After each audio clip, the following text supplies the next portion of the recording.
Arizona is a state that used to be solidly Republican, but it's been trending purple in recent years and is considered to be in play for Joe Biden. Because of its geographic location right on the southern border, immigration is a major issue here. Yesterday, I held yet another socially distant conversation with a diverse group of local voters at Rancho de la Osa in Sasabe, Arizona, which sits right on the southern border with Mexico. There you see the wall, and on which the border wall is either being built, new parts of it are being built, or things are being renovated. What you're looking at there is the larger part of the wall, the taller part, that's new renovated wall. In the discussion, we had 2 registered Democrats, 2 Republicans, 1 independent, and 1 voter affiliated with the Green Party. When it came to immigration, most of the panelists were, one way or another, directly affected by the issue. 2 of my panelists were ranchers who say they routinely see smugglers and drug runners cross their property along the border. 2 indigenous Americans stressed the fact that this land was theirs before the United States was formed and that their people are on both sides of the wall. One of my panelists migrated to this country from Mexico when she was 13 as an undocumented immigrant and subsequently became an American citizen. Here's part 1 of our discussion. First of all, I would say that I feel very proud to be a naturalized citizen. I worked hard for my naturalization, and my family worked hard for the naturalization. I would even say that the drive here was a very triggering experience, because even though I'm not naturalized citizen now, the fear of border patrol, of family separation, never leaves your body. Just out here, I saw, on the way over here, I saw a family be detained. A man was carrying a child. Just here as you were coming to this discussion? As I was coming into this discussion. So I feel very vulnerable, because no matter how many years have passed, the fear of witnessing that is still in your body. This wall, this wall is a representation of hate. This wall is a representation of everything that divides us. I don't think about the immigration issue. I feel the immigration issue. We, as a nation, need immigrants, and I love immigrants.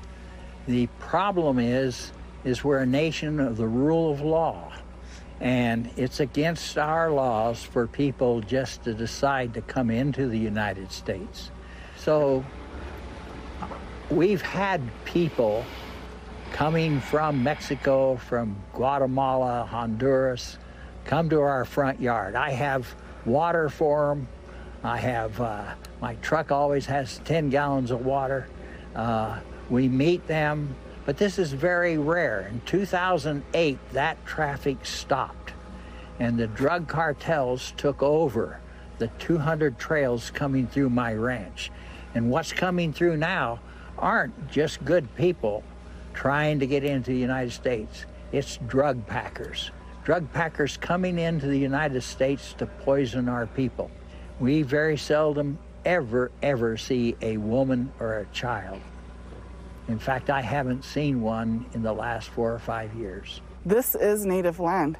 So when Jim talks about his cattle ranch, that's native land. That's traditional native land. This whole area was native land, and it's the home to the Thanawatan people, and they migrated, you know, from what is now known as Mexico and what is now known as the United States. So when I think of immigration, I think of people like Jim. That's who I think about, you know, and I think that's very important, is people are not understanding the history of how the United States came to be. We are talking about 2 different things. We're talking about immigration, and we're talking about the flow of drugs. These are 2 separate issues that, for whatever reason in this area, seem to be merged together. We talk about immigration reform. We need to talk about how and the unchecked policies of the Department of Homeland Security. And we talk about the ongoing abuses of Border Patrol. Those are very important issues and policies that never get discussed at this level. And I just think it's a double standard because we're brown. It really comes down to the white supremacy in this country. And that is this wall. First of all, I resent you and your comment, white supremacist. I'm white. I don't view myself as a supremacist. But that's neither here nor there. Let's talk reality. In our property, we have the Border Patrol that's there often, and they raid various houses that are there for drugs, the cartel, and they are saving lives. The other part that the story is never told is the Border Patrol here saves more lives of illegals coming through this desert than anybody. No one is illegal. The Arivaca Fire Department, which is of local citizens, they save more lives. Our tax dollars are constantly going out into the desert, saving lives of individuals. How do they get there? Because people, like these various organizations, are allowing the cartels and the coyotes to bring people across with lies. On our property, we constantly are seeing people come across the border on our property, and we're scared to death. And so this wall out here is security. That's for us. And to somehow diffuse it with these other issues is really kind of representing interest groups. I was born and raised in Tucson. I know a lot of families that have relatives on both sides of the Mexican-American border. Culturally, we're not that different. I mean, maybe in the last 50 years we've had a lot of in-migration in Tucson.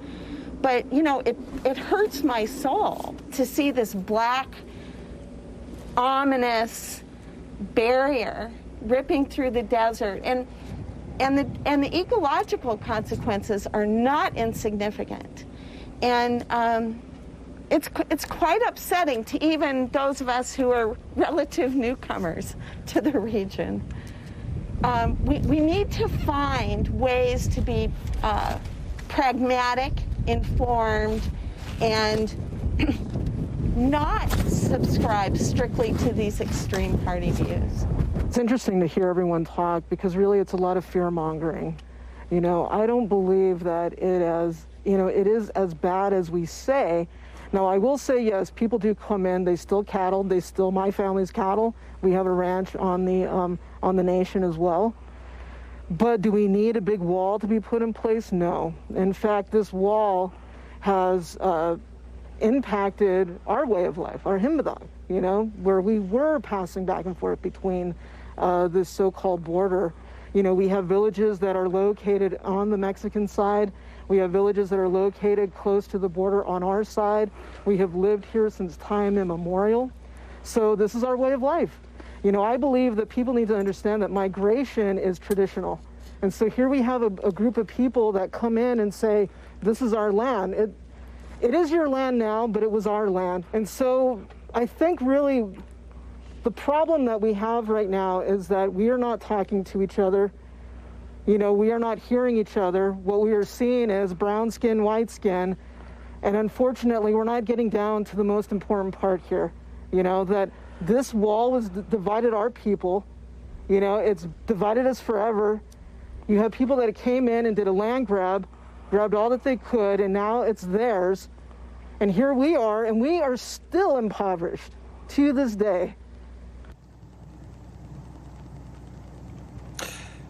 We'll have a lot more from that conversation in our next hour. Please stay with us for that. And as you might have seen there, construction is well underway at that section of the border wall in Sassabee. Coming up in the next hour, I will speak to Jacob Soboroff, who really is NBC's resident expert on all things border, about where Trump's efforts stand after 4 years in office. Coming up next, protecting your vote this election season, I want to know